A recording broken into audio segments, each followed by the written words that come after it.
college awards, the pinnacle of success for a collegiate athlete. From Defensive Player of the Year to Holder of the Year, it seems like there's an award for just about everything. Heck, they even give out plaques for things like, I don't know, highest punt average in Division II football. Yeah, guess what? You're looking at a plaque winner. It's actually right over that shoulder. You know what?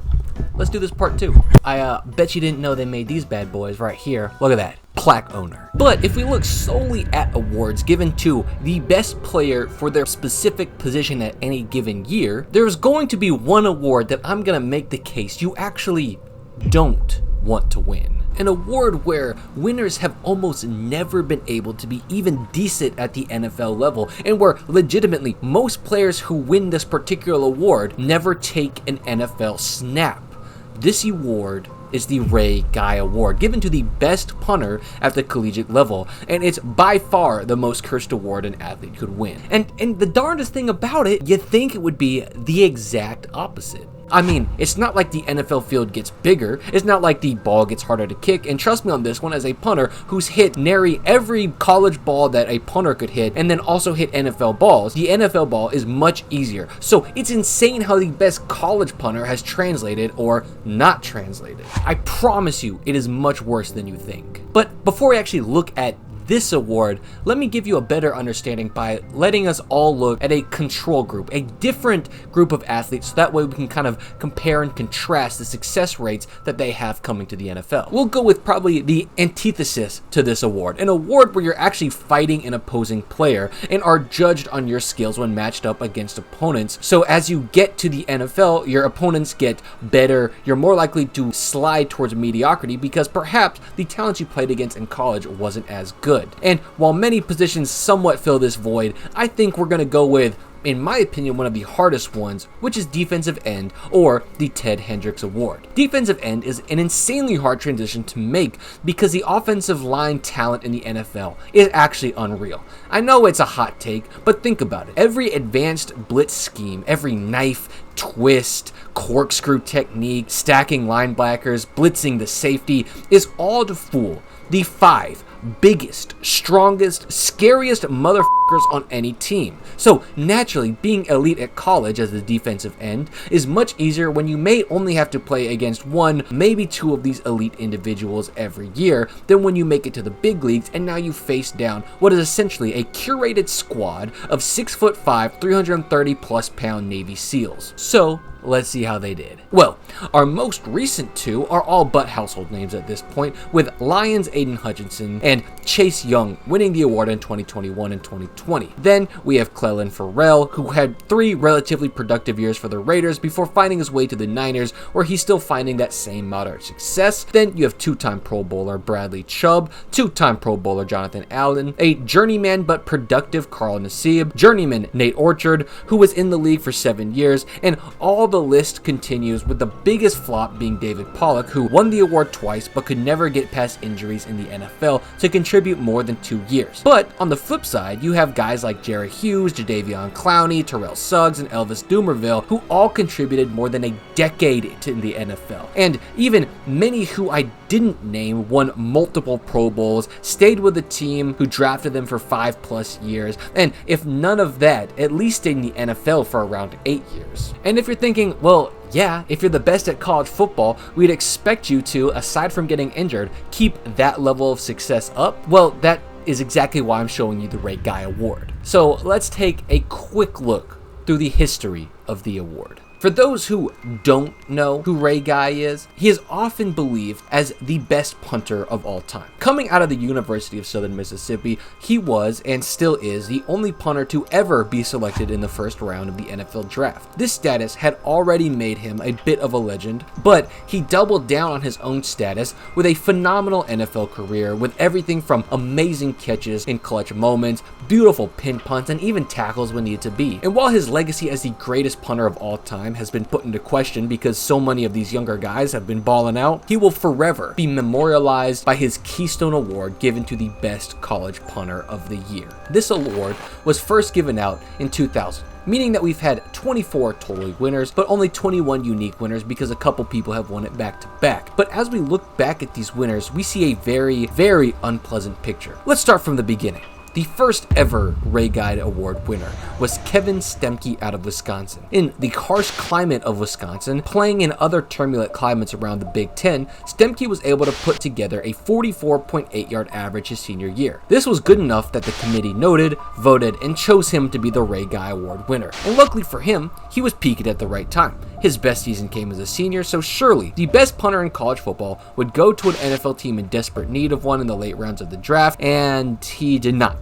He went undrafted and was later picked up by the Green Bay Packers, where he never played a single snap. A year later, he wound up on the Oakland Raiders roster, filling in for Shane Lechler for 2 games, and then spent about 6 games with the Rams in 2004 before eventually being released to never play again. So that's it. And that's the story of the first Ray Guy winner. That is 3 years to play 8 games, 33 punts, and a 40.2-yard average. 2001 rolls around, and the next punter to come out is Travis Dorsch. Now, the Bengals have taken notice of this man and his award-winning leg, and go up in the 4th round to go get him. So truly, fortunes must have changed for Ray Guy winners. I mean, after all, coming out of Purdue, he had just an incredible season. 49 punts with a 48.4-yard average. So, as punting enthusiasts sat on the edge of their seats, waiting to see this 4th-round punter shine on the biggest stage, he comes out in the first game and, whoa, 6 punts for a 32-yard average and was cut from the Bengals right after to never be seen in the league again. Well, okay, let's take it to 2002. Mark Mariscal comes out of college with a 47.6-yard average while winning the award, and this time he never actually touches the NFL field. In fact, all of the guys who have won the Ray Guy Award, 7 out of 20 never played in an NFL game, which as a percentage is absolutely unreal.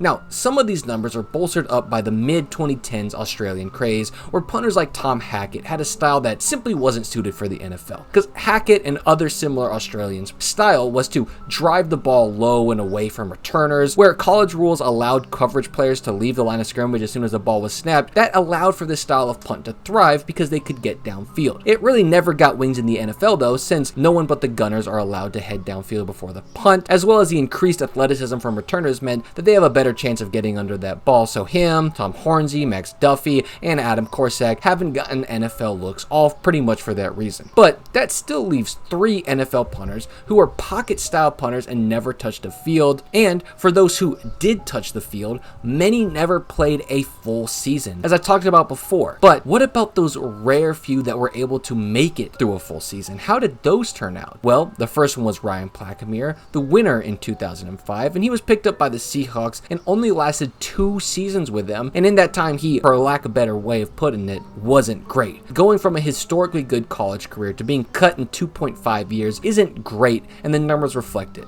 A 45-yard average in 2006, only netting 37 yards, followed by a 40-yard average, netting just 34 of those yards in 2007, which is absolutely abysmal by NFL standards. So you can understand why he was cut the following year. Drew Butler, the 2009 winner, lasted his first season with the Steelers in 2012, but after a very middle-of-the-pack numbers, he was released as well and found work a couple years later in Arizona, but was only ever on year-long contracts until he was inevitably not invited back in 2016 after a 2.5-year stint with them, and then he never touched the field again. So now we've had 7 people never play a snap in the NFL, 3 people never finished their first season, and then another 3 that never finished the rookie contract. This just leaves the final group of guys, but before I get into those guys, there's a little special subgroup. I'm gonna call them the cursed few, the guys where, you know what, you're just gonna find out. Let's start with Daniel Sepulveda, a Baylor punter who won it twice, and his reward was special, a career riddled with injuries. And I know he can't help it, and I didn't hold it against him, but he played for the Steelers for 4 years, put up decent numbers all 4 years, but actually only played 2 of those seasons to completion before his injuries did him in. Cursed to only technically be a part of people who played a couple of years, but never finished their contracts. And then the real cursed man, Matt Araiza, with all the hype, talent, and promise in the world, destroying NCAA records like he was knocking down card towers. He gets drafted in the 6th, gets into an NFL preseason game, nukes an 80-yard punt just for accusations of sexual misconduct to be made, and even though they at this point largely appear false, he was cut, and who knows if any team will take a risk on Matt after the public backlash that the Bills faced by not cutting him immediately. This leaves just 5 more Ray Guy winners to take a look at, and they're all relatively recent. First, we have just the underperformers in this order. Bryden Mann, who broke multiple multiple NCAA records, was absolutely elite in college for a couple of years, then goes to the Jets, and after his rookie contract is up, they pretty much chase him out of town to Pittsburgh, where he competed against, you guess it, Ray Guy winner Presley Harvin III, where he lost that battle and is now filling in with the Eagles. And in his defense, he's actually doing all right. He's on a bit of a redemption arc, but we'll be able to see if he'll be able to prove the curse wrong long term, or if he's just stuck in that journeyman phase right now. And speaking of Presley, he's also a Ray Guy winner who just never has put together an impressive season in his time in the league. He's had bright spots, but fans will all agree they do not outweigh his inconsistencies and lowlight. And as of this season, it's just more of the same. Some good, some bad. And currently, he's sitting at the bottom 3 for gross average and bottom 6 for net average. And then finally, we have Mitch Wishnowsky, a rare Aussie who has all the talents in the world to perform well at the collegiate level and still translates those talents to the NFL field. And while he's been in San Fran for 4 going on 5 years now, he was really never able to break into the upper echelon of punters. Now, to be fair, 2023 is his best year by far, but typically you describe him as a guy who does just enough to keep the staff happy and his job secure without ever really exceeding expectations. So then who are those few that were able to break the curse? One rare one is legendary Patriots punter Ryan Allen. He was a back-to-back Ray Guy winner in college, and to this day, the longest full-time career of any Ray Guy winner, sitting at 6 years with the Patriots before being released, then a short stint with the Falcons, and then a couple other teams in 2020 before finally hanging it up, which is by no means a bad career, but looking at many of the top dogs, it's still relatively underwhelming. When you have guys like Shane Leckler, Thomas Morstead, Ray Guy, Reggie Roby, who all easily put up well over a decade in the NFL, and then some. Heck, even when you get out of the all-time greats, you still get guys like Dustin Colquitt, Andy Lee, Sam Cook, who all were elite and lasted over 10 years in the league. And there's only one guy who currently has a chance, I think, to do that. And it's the best Ray Guy winner to ever come out, Michael Dickson.